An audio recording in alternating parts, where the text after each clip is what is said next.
안녕하십니까. AI 기반 디지털 수업 혁신 LAB 동아리입니다. 저희는 지속가능한 미래 역량 신장을 위한 지구를 살리는 꼬마 기후 발명가 프로젝트로 14차 시의 CBL 수업 설계를 하였습니다. 본 수업은 초등학교 4학년 과학, 사회, 국어, 미술 4개 교과를 통합하여 총 14차 시로 구성된 도전 기반 학습입니다. 생성형 AI를 활용하여 기후 문제를 주도적으로 해결해가는 학생들의 여정을 지금부터 소개하겠습니다. 오늘 발표의 목차입니다. 첫째, 4개 교과를 하나로 묶은 교육과정 및 성취기준 분석과정입니다. 둘째, 5단계 흐름과 에듀테크를 결합한 생성형 AI 기반의 수업 설계를 말씀드립니다. 셋째, 실제 교실에서 일어난 차시별 학생 활동과 성차를 짚어보고 마지막으로 과정 중심 평가와 최종 성과를 나누며 마무리하겠습니다. 본 프로젝트를 한 줄로 요약하면 학생이 지역의 기후 문제를 직접 조사하고 생성형 AI와 3D 도구로 해결책을 만들어 메타버스에서 공유하는 주도적 학습입니다. 4개 교과, 4개의 성취 기준을 융합해 총 14차 시로 기획했으며 전 과정에 걸쳐 8종의 에듀테크가 투입됩니다. 물론 과정 중심 평가와 AI 윤리 교육이 항시 동반됩니다. 첫 번째 파트, 교육과정 및 성취 기준 분석입니다. 무엇을 가르칠 것인가?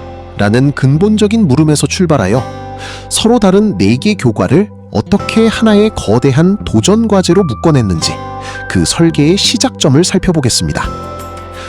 단순한 지식의 나열이 아니라 실생활의 문제를 해결하는데 각 교과의 성취 기준이 도구로서 쓰이도록 촘촘히 엮었습니다. 구체적인 교과 연계망입니다. 초등 4학년을 대상으로 과학의 기후변화 대응 방안, 사회의 시민적 자세, 국어의 디지털 매체 활용, 미술의 시각적 표현이라는 4개의 성취 기준을 통합했습니다. 총 14차 시 동안 학생들은 기후 문제를 탐구하는 과학자이자 대안을 제안하는 시민, 그리고 이를 시각 매체로 표현하는 크리에이터가 됩니다. 이 프로젝트의 핵심 개념, 즉 빅 아이디어는 생태 시민으로서의 책임감과 실천입니다.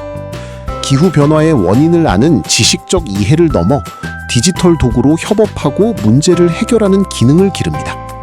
이를 관통하는 핵심 질문은 기후변화 문제를 해결하기 위해 우리는 무엇을 알고 만들고 실천할 수 있을까?입니다. 왜 이 수업을 기획했을까요? 올여름 폭염과 겨울 한파를 겪으면서도 학생들은 이상기후를 그저 뉴스 속 먼 이야기로만 여겼습니다. 인과관계에 대한 이해도 부족했고 스스로 해결에 참여할 기회도 없었습니다. 저희는 이 막연한 거리감을 좁혀 기후위기를 나의 삶과 지역의 실제 문제로 인식하게 하는 것에서 출발하고자 했습니다. 학생들에게 부여된 실제적인 도전과제입니다. 당신은 기후변화 행동가입니다. 라는 명확한 역할을 부여합니다. 학생들은 지역기후 문제의 원인을 조사하고 분류하는 것에 그치지 않습니다.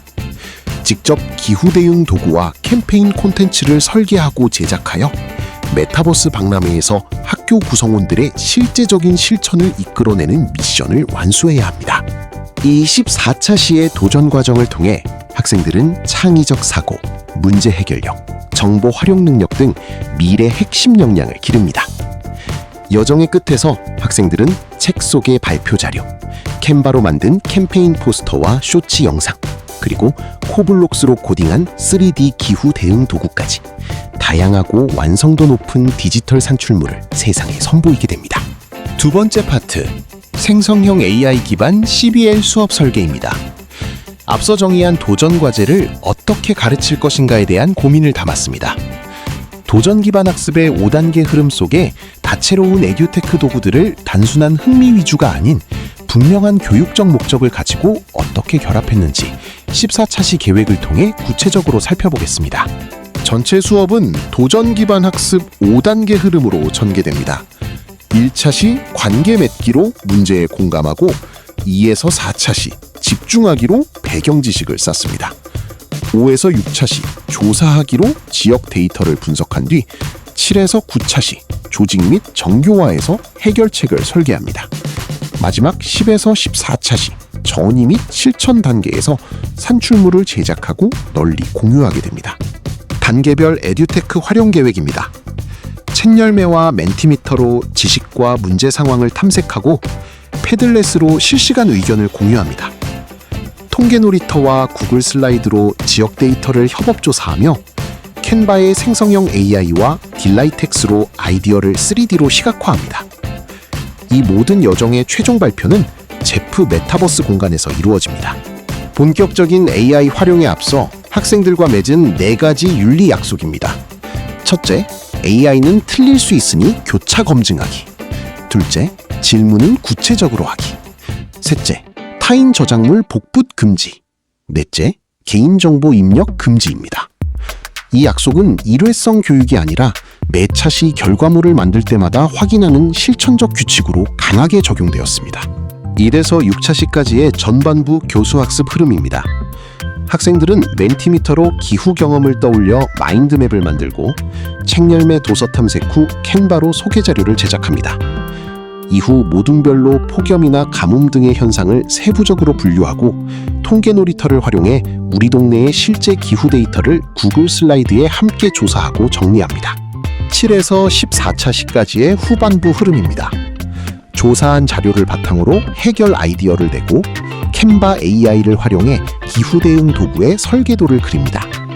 이를 바탕으로 딜라이텍스에서 3D 코딩으로 도구를 완성합니다.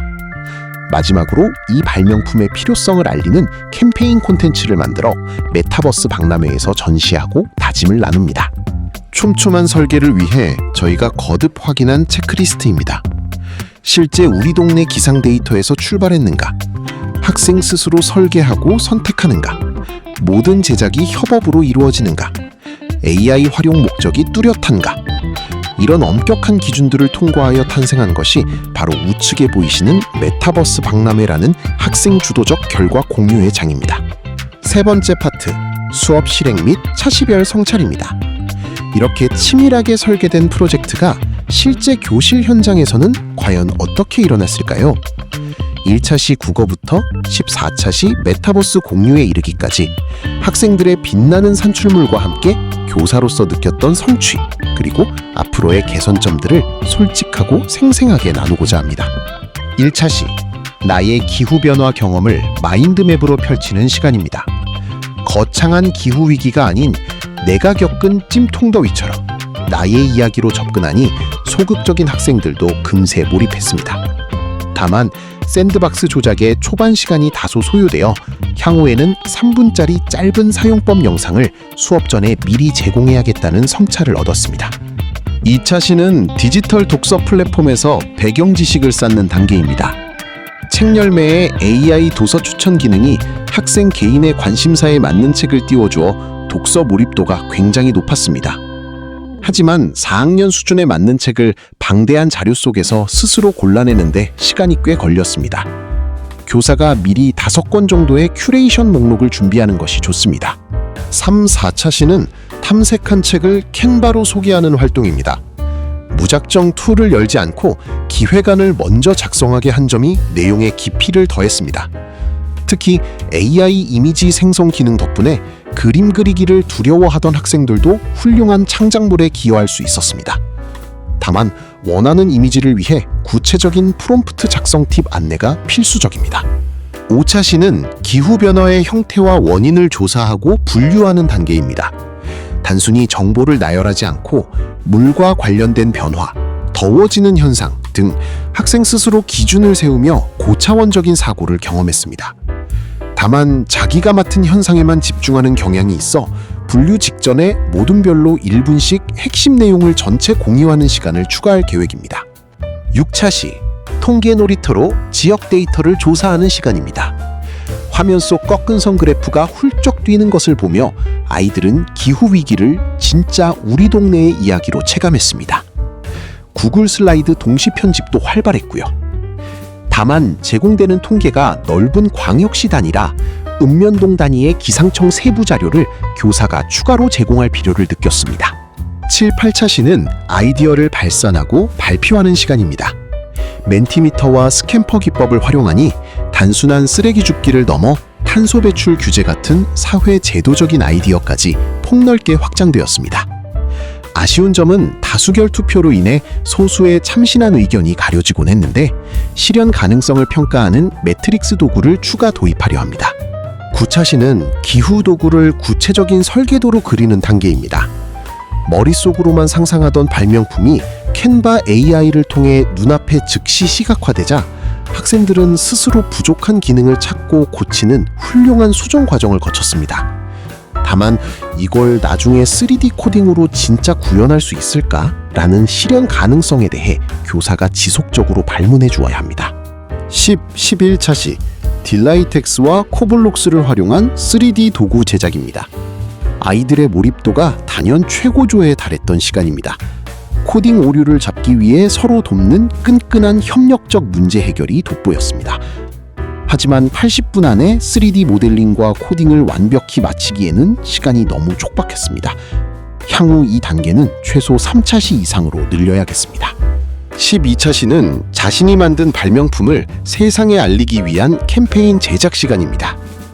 직접 코딩한 3D 도구를 포스터와 쇼츠 영상에 녹여내며 배움이 온전히 전이되는 것을 확인했습니다. 하지만 영상 편집의 경우 음악 삽입이나 자막 타이밍 조절에 시간이 많이 걸려 기본적인 템플릿을 미리 세팅해주는 것이 훨씬 효율적일 것입니다. 배망의 13, 14차시 제프 메타버스 박람회입니다. 14차시 동안의 모든 산출물이 한 공간에 전시되니 아이들은 아바타로 부스를 돌며 무척 자랑스러워했습니다. 특히 발표에 떨림이 많던 학생들도 메타버스 환경에서는 자신의 발명품을 씩씩하게 설명했습니다. 동시 접속으로 인한 약간의 로딩 지연만 미리 대비한다면 완벽할 것입니다. 마지막 파트, 평가와 성과입니다. 이 거대한 프로젝트의 평가는 일회성 시험이 아닌 과정 중심 루브릭으로 진행되었습니다. 9차시의 자료조사와 14차시의 발표 역량을 상, 중, 하로 나누어 치밀하게 평가했습니다. 특히 하위 수준의 학생에게는 못한다는 부정적 표현 대신 교사의 도움을 받아 수행한다로 긍정적으로 기술했습니다. 도출된 평가 결과를 바탕으로 학생들에게는 수준별 맞춤 피드백이 제공됩니다. 우수한 학생에게는 심화 탐구를 독려하고 도움이 필요한 학생에게는 개별 안내를 더했습니다. 화면에 보이시는 것처럼 이 과정 중심 평가는 관찰, 독려, 자기평가와 어우러져 학기 말 학교 생활 기록부에 풍성하고 개별화된 서술형 기록으로 곧바로 이어집니다. 14차시의 여정을 맺으며 우리는 큰 성과를 얻었습니다. 기후변화를 나의 문제로 받아들였고 생성형 AI의 도움으로 표현의 장벽을 넘어 모두가 창작자가 되었습니다.